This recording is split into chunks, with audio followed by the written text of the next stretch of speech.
झरिया विधायक पूर्णिमा नीरज सिंह ने झरिया के राजा शिव प्रसाद महाविद्यालय के नवनिर्माण का प्रस्ताव पारित होने पर एक भव्य रोड शो का नेतृत्व किया। हजारों की भीड़ के साथ भगतडी स्थित पुराने कॉलेज से शो शुरू हुआ और नुनोडी तक पहुंचा।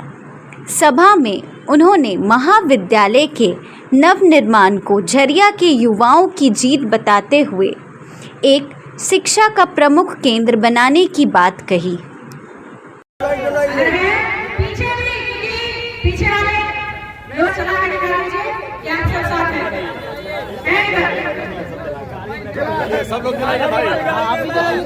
पहले तो सबसे पहले आप लोगों को बधाई। आज ये दिन चुना हमने देखा था, मौसम देखा था, बारिश हो रही थी, लेकिन ये दिन क्यों चुना? ये दिन इन दो लोगों के लिए चुना जिनको माल्यार्पण किया हमने। ये दिन चुना हमने विनोद बिहारी महतो जी के लिए और मेरे प्रेमनाथ रामधारी सिंह दिनकर जी के लिए। आज उन दोनों की जयंती है। एक झारखंड का सपूत है, बिहार और पूरे देश का, जिसने शब्दों ने पूरे देश को शक्ति दी है और राजनीति को उलट पलट करके रख दिया है। थोड़ा जाने दीजिए, जाने दीजिए। 2 दिन हमने काला, जब शुक्रवार को एक प्रस्ताव स्वीकृत हो गया, क्योंकि हमारे युवा साथी 2 दिन तक जेएसएससी सीजीएल की परीक्षा दे रहे थे और मैं चाहती थी कि वो सारे लोग जो कभी इस कॉलेज से पढ़े हुए थे,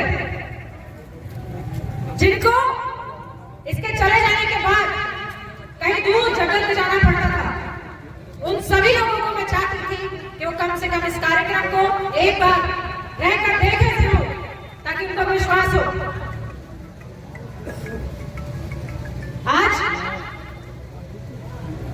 ये प्रयास जो आखिरी पायदान था, इसमें ये रंग लाया है।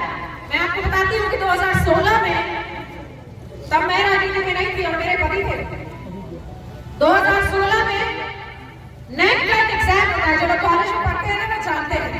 और आप जानते हैं नेट क्या होता है? उसमें हर कॉलेज को ना रेटिंग दी जाती है, 1 2 3 4 5, और 5 वाला सबसे अच्छा रेटिंग का कॉलेज होता है। और झरिया वो कॉलेज था जिसको पूरे झारखंड में, आरएसपी वो कॉलेज था जिसको पूरे झारखंड में सबसे अच्छी रेटिंग मिली थी। लेकिन उसके बावजूद 2017 में इसको उठा के फेंक दिया जाता है। उस समय इसको 17 करोड़ रुपए भी स्वीकृत हुए, लेकिन झूठ बोलकर, गलत सही बोलकर, सिर्फ और सिर्फ अपना मकसद पूरा करने के लिए अभी लोग बड़ी बड़ी बातें कर रहे हैं। हमने फलाना किया, हमने ढिकाना किया। हमने पूछा जेल से कर रहे थे क्या? जेल में बैठ कर रहे थे क्या? और अगर कर रहे थे तो ये बहुत बड़ा इल्जाम लगा रहे तुम अपने मुख्यमंत्री के ऊपर कि तुम जेल से बैठ के मुख्यमंत्री से बात कर रहे थे। है जवाब क्या इसका?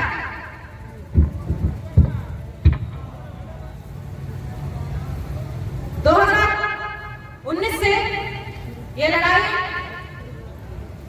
जो आगे बढ़ी, काम तो बहुत किए, लेकिन एक ये ना काम, ये जिद था। ये काम नहीं था मेरे लिए, मेरी जिद थी। आपको बताती हूँ कि शुक्रवार को भी ये फाइल कैबिनेट में नहीं आनी थी शुक्रवार को।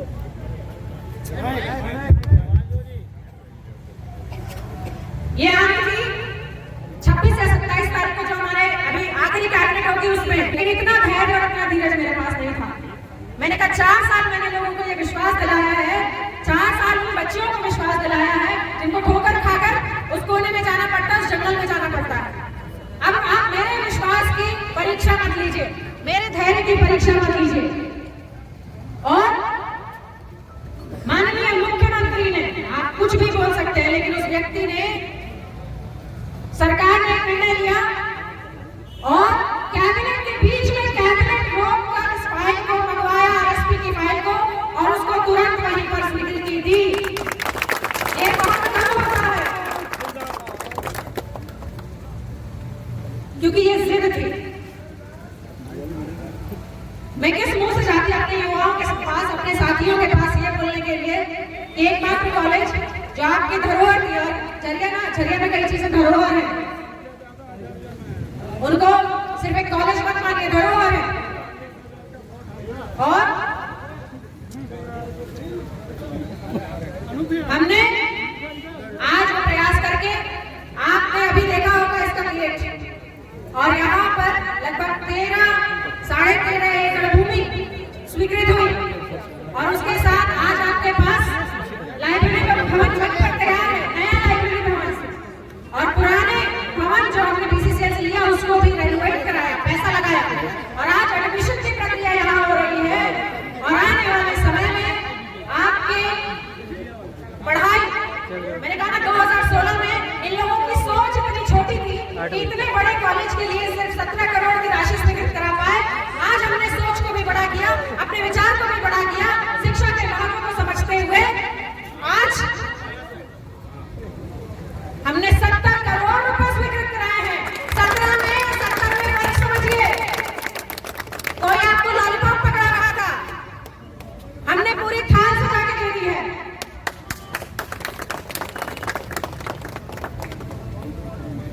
आज इतनी बारिश में इस कार्यक्रम में आप सब उपस्थित हैं। मैं जानती हूँ, मैं आते समय कुछ मीडिया वालों का न्यूज भी देख रही थी, अरे विधायक जी फलाना जगह कार्यक्रम हो गया, ढिंगाना जगह कार्यक्रम हो गया, बारिश हो गई, फेल हो गया कार्यक्रम। लेकिन मैं एक व्यक्ति जो यहाँ खड़ा है, मैं आप सबको धन्यवाद देती हूँ कि इसके बावजूद आप यहाँ पर उपस्थित हैं, क्योंकि आपको यह विश्वास था, और आपको यह विश्वास है, और आपको यह खुशी है कि झरिया के लिए कुछ हो रहा है। वरना इसी झरिया को कोई कसर नहीं छोड़ी गई उजाड़ने में। यही झरिया है जहां लोगों को जबरदस्ती घर से खींच कर निकाला जाता था। और लेकिन आज का झरिया वैसा नहीं है। उन्होंने कहा था हम उजाड़ेंगे, हमने कहा था हम बसाएंगे, और हमने हर प्रयास को किया। आज झरिया में 1000 करोड़ इन्वेस्ट हुए हैं। आज बच्चों की मृत्यु कम हो रही है।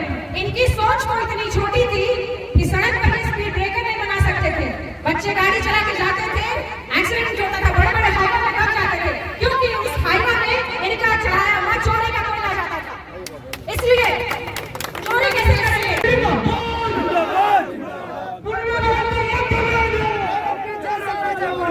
तो एक सौगात मिला है आईएसपी कॉलेज के रूप में, इस पे क्या कहेंगे और यहाँ के लोगों को क्या कुछ इससे उम्मीद है? आरएसपी कॉलेज लोगों की उम्मीद थी और है, और उसको वापस लाना वो मेरी उम्मीद थी और मेरा विश्वास था ऐसा कि हम उसको करेंगे। क्योंकि जब चुनाव 2019 में घूम रहे थे तो लोगों का, और विशेष करके मेरे जो युवा साथी थे, 17-18 साल के बच्चे जो ये 12वीं में पढ़ने के बाद आरएसपी में एडमिशन लेते थे, उनको लगा कि अब हम जाएंगे तो जाएंगे कहाँ।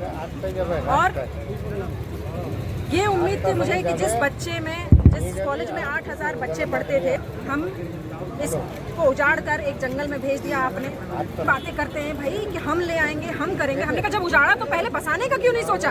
पहले बसाने का सोच लेते, फिर उजाड़ने का सोचते। लेकिन नहीं किया किसी ने। बस सबको कोयला दिखता है यहाँ पर, और सबको अपना अपना हिस्सा दिखता है उस कोयले में। उसके अलावा किसी को ना यहाँ की जनता जनार्दन से मतलब है, ना और कोई मतलब है। तो हमने सोचा ये, और सबसे एजेंडा था ये हमारा। जब चुनाव में जाते हैं तो हम अपना पर्सनल मैनिफेस्टो लेकर जाते हैं। उस मैनिफेस्टो में था कि आरएसपी जो सबसे ज़रूरी मैनिफेस्टो में था कि इसको वापस लाना है, क्योंकि ये बच्चों के भविष्य के साथ है और इसको वापस लेकर आना है हमको।